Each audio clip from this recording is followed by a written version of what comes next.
Hello, welcome to this episode of Hypnotist Exposition. Joining us tonight again is Erica. Hey guys. Hey, so it's been a while. So when was the last time you were on? Oh gosh, the last time I was on, I think this is what, the fourth time that I've been on? More, like, or maybe fifth? Like fifth or sixth, yeah. Wow, yeah. I've been coming to this show for the past 2-3 years. Right, back when you were blonde. Yeah, back when I was a blonde, right, so you can definitely see What there's been an outward yeah. transformation. There's been an internal transformation too, but there's also been a very apparent outward transformation. That's great. So the first time you were here, you just came to Boston? I think the first time I was here, it was pretty much within my first year of coming to Boston, right. And I had been working a job as the assistant creative director at an event design company, and I was really unhappy. Right. And I remember I was on the show and I was telling you that I was thinking about quitting my job, right. And I wanted to, but I was scared. We were at the McDonald's. Yeah, and I did. I did end up quitting my job, and it was probably one of the best choices I ever made, albeit it was very difficult, and it came at the time with a lot of tears and freaking out. But then I embarked on my acting career, great. And so in other interviews that we did, You were already like a accomplished actress before. Yeah, I would say, I wasn't an accomplished actress before I came to Boston. I was living in LA before I moved to Boston. We've seen some of your work on the West Coast. I'd say the best thing I did when I was in LA, I was in my first lead role in this short film called Rafi Baby. Ended up in showing at Cannes Film Festival in 2012. Wow. So that was pretty cool. So I wouldn't say that I was making it big, but I did some stuff that was good for my career. That was big, yeah. Yeah, it was definitely something I'm really proud of. But I would say that I achieved a sort of success in my acting career here in Boston. I mean, I got to the point where pretty much everyone here knew who I was. That's great. And I like to say they knew who I was, and they had an opinion either way. That's what it takes, Yeah. And so in between, what happened? So I quit my job. We'll start slowly. Yeah, a lot has happened. A lot has happened. So I quit my job, and I embarked on my acting career, and I needed to figure out a way to pay rent. Right. And so I pursued my interest and my passion for photography, and so I combined my access to my fellow actors and sort of the community building work that I was doing with this Facebook group called Hollywood East Actors Group. And through all of that activity, I ended up generating a lot of awareness and new business for my photography, my headshots. If you're interested in seeing my work, you can go to ericaseye.com. That's ERICASEYE.com. And I remember in another interview you did, I was really struggling with the fact that I didn't feel worthy of making money. I didn't feel valuable. I didn't feel comfortable charging people money for my services. I had to deal with a lot of issues of just sort of like self-worth and self-value. And I did. I got over those. I was forced to because I needed to eat, There's nothing like hunger to motivate a person. And I established myself as a very well-known both actress and photographer here in Boston. And I got now I have a studio. In November it'll be 2 years that I've been there. That's great. And that studio has just been the home of all of my activities. It's right in Charlestown, near Sullivan Square. Yeah. But I'm actually sad because I'm going to be letting go of the studio in about 2 months. Before we go there, though, we want to know, what movies have you been? Oh gosh. Let's just go through all your. Oh god, I can't even remember all the movies I've been in. I'd say the one that people know me most for is The Heat, with Sandra Bullock and Melissa McCarthy. Right. That's right. Yeah. So if you've seen The Heat, in the first 10 minutes, I think 10 minutes on the dot, when Melissa McCarthy's character is first being introduced, she's busting this dude, Tony Hale from Arrested Development, for picking up a hooker. I'm that hooker. Wow. So, you know, I've never been prouder. Oh yeah, my parents have never been prouder. You know, I never imagined that my family would be so proud of me for walking the streets of Roxbury in a tiny little plaid skirt, but they were. So that was a surprise. You know, I've done a lot of different work. I've done a lot of like web series, a lot of films. Basically, pretty much all the films that was ever in Boston, you have. No, not all of them, but a lot of them. A lot of them. You either know somebody in there or you. You know, you have to be hardworking. You have to be showing up in the community. You have to be participating in the community. So people know who you are. Yeah, Ghostbusters is currently filming. They're also filming Central Intelligence with The Rock and Kevin Hart currently. You know, there's always stuff going on. Thanks for organizer like you to attract, you know, the attention. You know, who's to say what I've done? I know that a lot of people credit me with you know, themselves getting into their acting career. I just saw my friend Arthur today, and he's such a sweetheart. He was telling me really sincerely, like, you know, if it wasn't for me and what I was doing and sort of like seeing me out there doing it and really generating a lot of positive energy around myself and bringing other people into that, he wouldn't be now pursuing his acting career, which is something that gives him great pleasure, you know, as a creative outlet in his life. He wouldn't be doing that if it wasn't for my example and, you know, what I was doing. So that's something I feel really good about, and I really do have the sense that I've helped a lot of people here in New England, and that's something I feel really good about. You know, both through acting and what was your inspiration behind putting together that group? So I read a book called The Go-Giver, which posited that a person becomes more successful the more value they give to more people. Oh, wow. So at that point, you know, when I read it, it was a wonderful book, and I was really moved by the message. And so I started asking myself, all right, given who I am, where I am, with what I have and what I'm passionate about, how can I, little me, this little girl, how can I, you know, help people? And so it was a very small idea at the beginning. It was like, hey, why don't I... Because there were these other Facebook groups, but they were really kind of a drag because it was all just, you know, like my page, donate to my Kickstarter, do this for me, give me something, and there wasn't really... About them. It was all about getting something from people. So I had this idea. It was a small idea, as generally the most life-changing ones are at the beginning, you know. I had this idea, you know, what if I create a resource for people where I just really focus on this idea or exploring this idea of giving value to people. So I started the group on Facebook. Within 10 days, we had 1,000 members. Wow. At its height, we had close to 10,000 members. You know, the group is still active. I was one of your first members. Yes, you were as a fellow media industry. Yeah, you sent me an invite like that night. So I was very proud to be. He was one of my first. One of her first. Yeah. So, you know, I'm not putting my energy into it now. It still exists and it's still going and it's still a resource for the community. It's become something else. You know, it's taken on a life of its own. That's how you know it's a great organization when your personal print is not there. You know? Yeah, you know, it was definitely a hard transition for me, and I had some shame of like not being there and the source of energy that I once was for everyone. But things change. You know, what was the hardest part transitioning from a small group to a large group? From a small group to a large group. Oh, you know, I saw some commotions. I didn't really pay too much attention. Yeah, we had, you know, here's the thing. Hollywood East Actors Group was like training for me. You know, I see myself as someone who's going on to do bigger things and helping more people because that's still my trajectory. Right.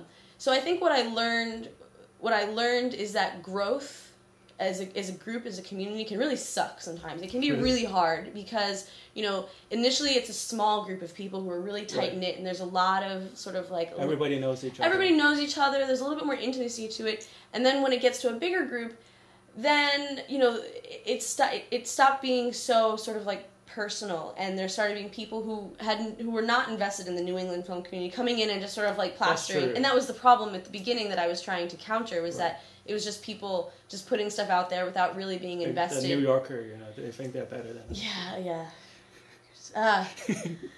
I love New York. I lived in New York for a year. I think everyone should have the experience of living in New York for a year of their life. I think it teaches you a lot about humanity. It teaches you a lot about yourself. But I think having experiences out in the world... Faster, yeah, you walk a little... You know, we'll talk about India, but I think one of my biggest takeaways from India is I walk a lot slower now, and I go a lot slower. Right. I'm not rushing around so much anymore. You know, I take the time to breathe and go a little slow and think, you know, instead of, you know, shoot, shoot. Wait, fire, aim, shoot. Wait, what is it? Instead of shoot and oscillate. Yeah, instead of firing first and aiming afterwards, now I aim. Yeah. And then I fire. Right. Yeah. So there are definitely growing pains when you're dealing with people, right. and when you're dealing with growth, right. whether it's a growth of a business or the growth of an organization or whatever, there are going to be adjustments. And so right. I think what I learned, some of my biggest lessons and takeaways are, you really can't take everything personally. You got to understand that haters are going to hate. Like, there's going to be that bad energy out there, and you have a choice. Are you going to engage with it? Right. Are you going to feed it your energy? Right. Or are you going to kind of step back and be like, all right, this is not about me. Like, what can I do to sort of, like, not squash it? It's kind of like a reality show happening in documented on cyberspace. Yeah, you can say that. And, the amazing thing is, like, the whole history is there. That's the true. past, That's what is it? Yeah. It's like a... It's like 2-3 years old. Yeah, it started in September 10th, 2012. Right. Just months after I quit my job and was just pursuing it. It's all documented. Yeah, it's all documented. It's all there. And this is something I was thinking about. If and when I do plan to write a book later in life, everything that I'm going to be referring back to, as far as like historically, like the facts. It's all still there online. Like, there's a running feed of everything I've ever posted, of every engagement I've ever had. That's true. And if anyone wants to go back and look, it's there. It's all there, which I think is going to be interesting to see how we refer back and how we learn from history in the future. I've been on Facebook for 10 years. Right. Wow. I have 10 years of social media history. Right. That's crazy. And you post a lot. Times. Yeah, I definitely say now I post a lot less. That was another one of my takeaways from my 6-month journey in India, was that I don't need to be online all the time. And I think like one of the biggest technology things... detox. Technology detox, for sure. And we're so addicted to it. And that's one thing I learned. You can't even get online in India. Right? You can. Oh, no, internet is everywhere. Internet is everywhere in India. And everyone's on their phone. Everyone is connected. But there's a difference between... the kind of internet that you can use to upload videos and watch videos easily versus the kind of internet where you can you can tweet, you can send out a little bit of information, but sending out a lot of information is a little bit more difficult. It's like basically internet 10 years ago. Yeah, they're still on like 2G. Yeah. Like they still think like 3G is like a big deal. Yeah. Well, what are we up to now? Like 5G? 4 or 5. I don't know. I've got 4. Whatever. Or maybe they think 2G is a big deal. It is a big that's the thing about being in India, is that you come out of it with a very, very distinct appreciation for what you have, for what we have here. Like plastic is a big deal. Oh god. In the old days, they only have like one phone for the whole village, right? Probably, yeah. And you have to have and now everyone has a cell phone. Yeah. It's all about the phone credits, and it's all You can even pay for stuff with your phone in India. Right. It's like they don't even have landlines. Yeah. They do, but everyone has cell phones. They don't have telephone poles. Everyone it's has just cell easier to have now. a tower. Yeah. Yeah, that's true. That's very true. Should we keep talking about? Okay, let's talk a little bit more about Hollywood Yeast, and then we talk about India. Sure. So from the day you started to today, what is the biggest takeaway? Or what are the biggest lessons you've learned? Okay, I think one of my biggest takeaways is that I and anyone can create something from nothing. Right. I asked myself the question: how can I, given where I am? I had no money at that time. I was I think going on 2 months behind on my rent payment at the time. I mean, it was. Yeah, who isn't? If you were to tell me that, all right, you need to do something that's going to affect all these lives and become like a resource for the acting community, that would have felt really big and scary. Right. And I don't know how to do that. But what I did do was I started really small, just with an idea, and then I put a lot of energy into it. I was there every day. I was showing up. I was engaging with people.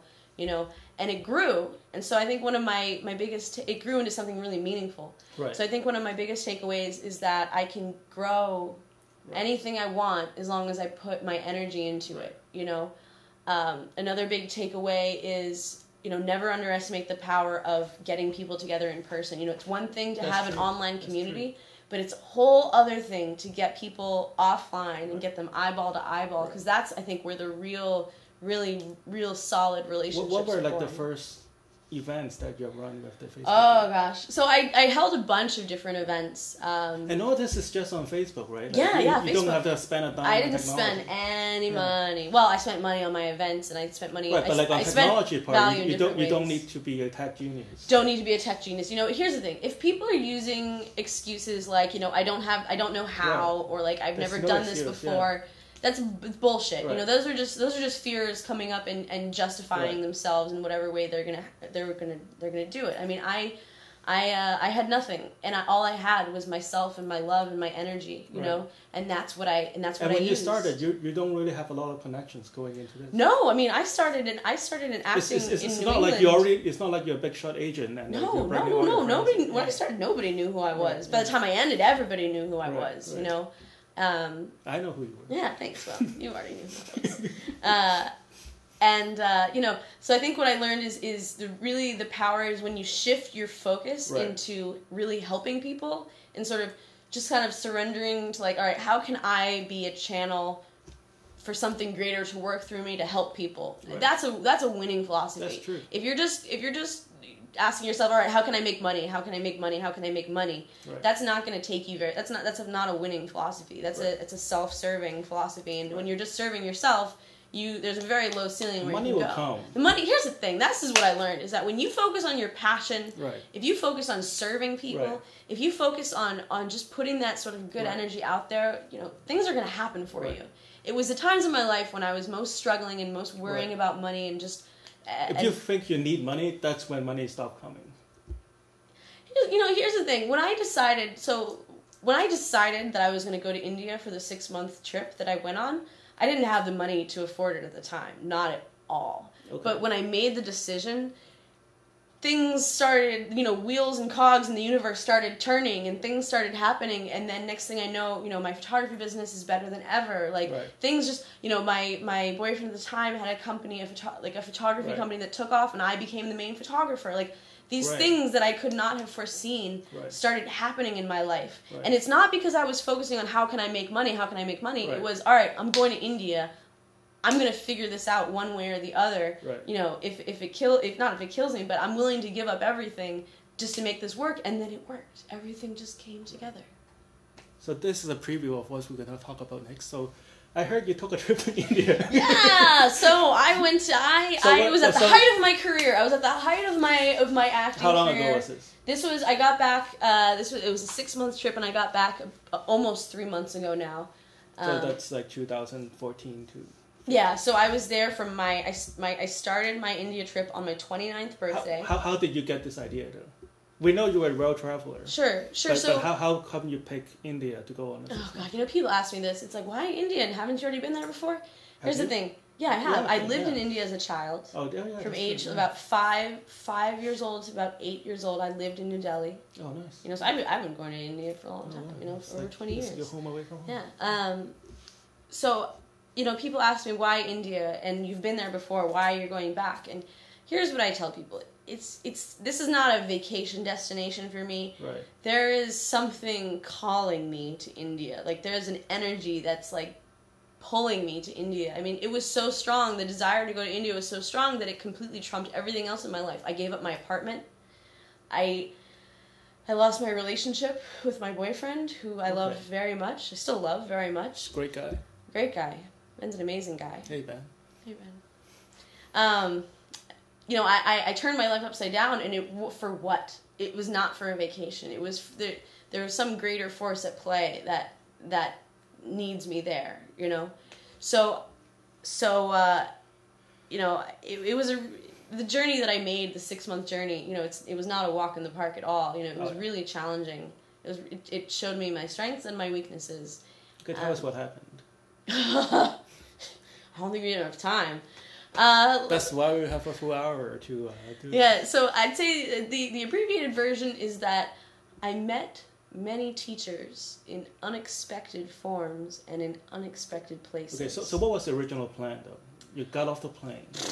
The original plan was just to give myself this time and see what happened. But it was really. Do you have hotel booked, or you just got off the plane? I got a ticket to India, and then I picked the city I wanted to start in. I heard that which one? This place called Udaipur is this beautiful lakeside city, it was wonderful. So I said, okay, that's Thank where God I'm going to... Google Map, huh? Yeah. So I said, that's where I'm going to spend my 29th birthday. Right. So Nice. I arrived in India, and I had my 29th birthday in this beautiful city. Do you have any luggage, or did you just have... Yeah, I mean, a backpack. Okay. I had a big backpack and then a small backpack in front, you know, so I'm kind of like this funny human It's snail. like an airborne trooper. Yeah, exactly. You can only take with you what you can carry. You know, Okay. there's no rolling suitcases when you go. This was a straight up That's true. backpacking Yeah. trip, like you know, people used to do in Right. the 70s, and is still very common in Europe and in pretty much every other country aside from America. Yeah. You know, oh gosh.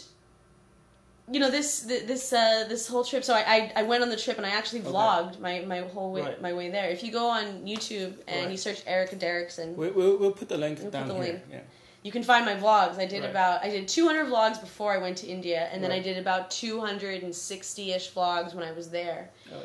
And I really, the intention was I really wanted to show people that this kind of trip is possible. It's possible for people, you know?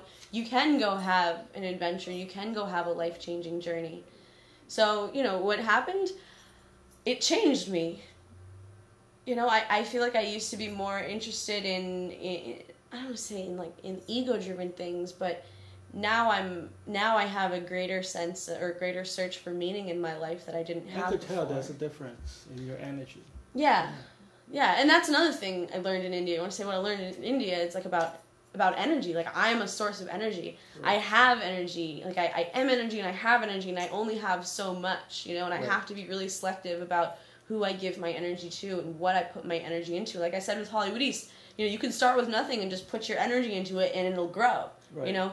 But at the same time, you need to be really selective about what you put your energy into, because you can't, you know, there's this great Islamic proverb. It says, it's better to dig one deep hole than many shallow holes. Right. You know? Yeah. So it's the same thing with your energetic resources. You can be putting your energy into all sorts of different things and kind of not necessarily floundering, but it's not nearly as effective as putting your energy into one thing and then driving that. You know, that's what I did with Hypnotize. I was obsessed. That's how I got to India. I was obsessed with this idea, and it came to fruition because I was putting all of my energy there. Right. Okay, so you got off the plane. Right? So I got off the plane. I went to Udaipur. I had my birthday, and then I got incredibly lonely. It was a hard trip. You know, I had all these ideas that, oh, you know, I worked so hard for so long to get to India, and then I got there and I was like, oh, wait a minute, like what am I doing here? Like, what is this? What is this journey for? You know. So I got really lonely. It was also that was, you know, put a huge strain into my relationship, and that my relationship came apart. You know, I made this. I do want to say one thing. If any of my vlogging audience is watching, there was a vlog I made about 2 weeks into my trip, where I was really vulnerable. I was crying. Like, I was just admitting how frustrated and sort of like lost I was feeling. You know, and that was a combination of things. Like, my first two weeks, like, I went to the desert, you know. After Udaipur, someone said something about baby camels in the desert, and then you had me at baby camels. So you just go to I just went to wherever the energy led me, you know. So here's the thing: you show up in a place. It's very easy to find a place to stay. I just walk around. You find a place for like $3 to $5 a night. In Indian language? No, I speak English. But here's the thing: you don't need to speak another language to go to that country. You just need to have the willingness to interact with people. Right. You know, you need to. And most Indians speak English too. 30 seconds before we have to take a break. Okay, cool. Most Indians speak English too, so, you know. That's true. It was a British controlled territory. Yeah, for better or for worse. Yeah. There are really no excuses. The hardest part is getting there. That's true. Once you're there, you can figure it out. You know? Yeah.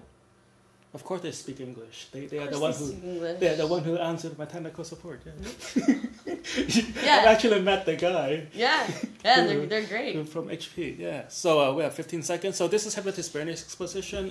We'll be back because Diana won't be here, so we'll be back in like 10 seconds. Like at 8 o'clock, we'll continue this conversation. This is Erica, and I'll see you in about 3 minutes.